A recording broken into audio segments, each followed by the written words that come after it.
Olá, meu nome é Lucas Alves e meu grupo é composto por Iago Nonaka, Vinícius Piazza e Vainer Lopes. Vou falar um pouco sobre a introdução do sétimo experimento de Física Experimental 2. O nome do experimento é Lei de Young e Resistividade. Por isso, nosso objetivo é estabelecer as diferenças entre resistividade e resistência. Foram feitos dois experimentos. O primeiro tinha o objetivo de medir a resistência. O segundo tinha o objetivo de obter a resistência e a resistividade do material. Os materiais e instrumentos utilizados foram duas fontes geradoras,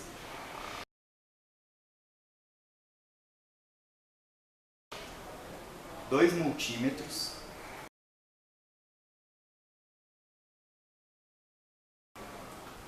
fios condutores, uma lâmpada, um resistor de carbono,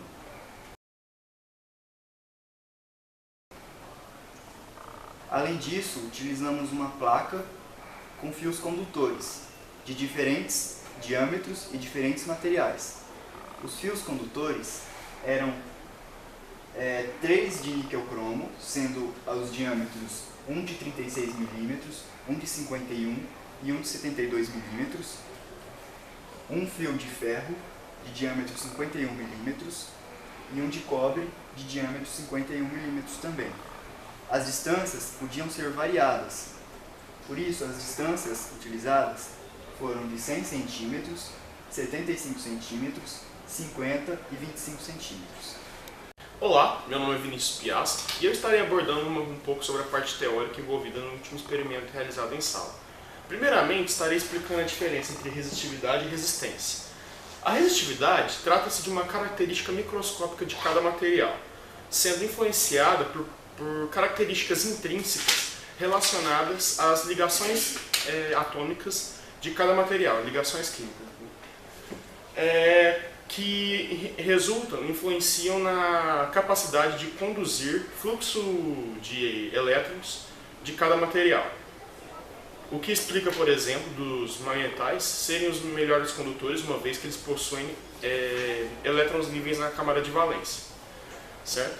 Já a resistência é o efeito macroscópico da resistividade, sendo não só influenciada pelas mesmas características da resistividade, como também pelas disposições espaciais de cada material. O experimento foi realizado em cima de duas teorias principais, das quais são a primeira e a segunda lei de Ohm.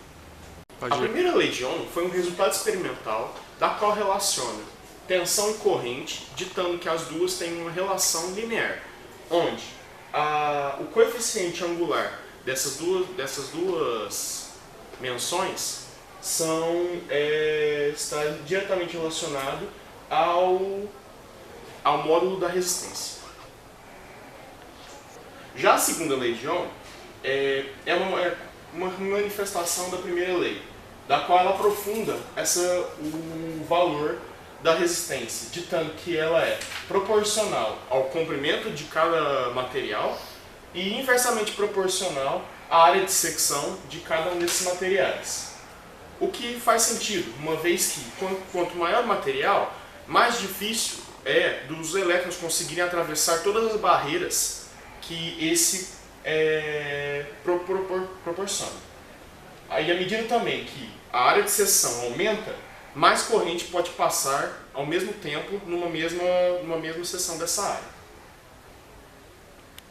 Olá, eu me chamo Vainer Lopes e eu vou falar um pouco sobre o primeiro experimento realizado em sala de aula. Nós utilizamos primeiro uma resistência de carbono, no qual tinha um valor associado de um erro de 5% para cima ou para baixo na resistência encontrada. Nós utilizamos uma fonte de tensão com uma corrente, a fim de medir a resistência em si do resistor de carbono. Então foi feita toda uma ligação, como está na foto, para explicar e encontramos o valor da resistência.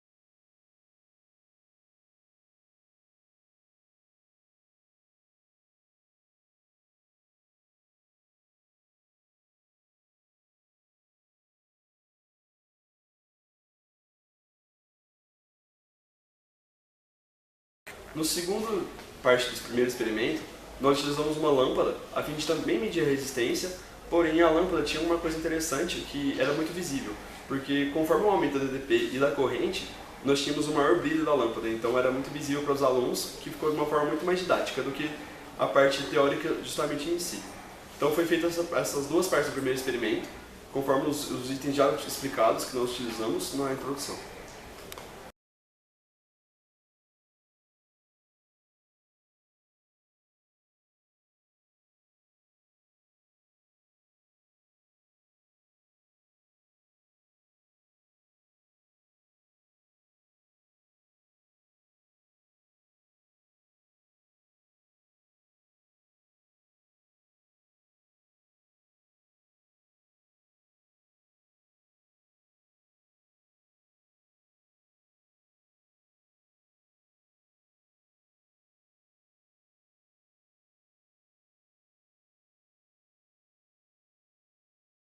Olá, meu nome é Iago Nonaka e eu vou explicar o que aconteceu no segundo experimento.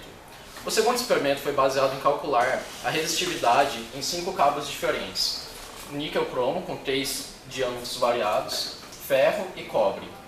Para calcular a resistividade, a gente precisou associar a primeira e a segunda lei de Ohm, chegando nessa fórmula. Assim, para calcular e achar menores erros e criar gráficos e tabelas, a gente diminuiu a distância, variou a distância nesses tamanhos.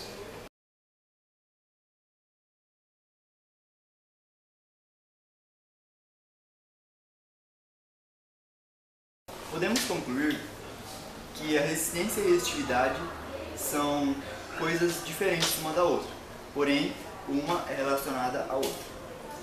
Além disso, concluímos que a resistividade independe da variação de distância ou área. Logo, a resistividade é uma característica intrínseca e não depende da geometria do material.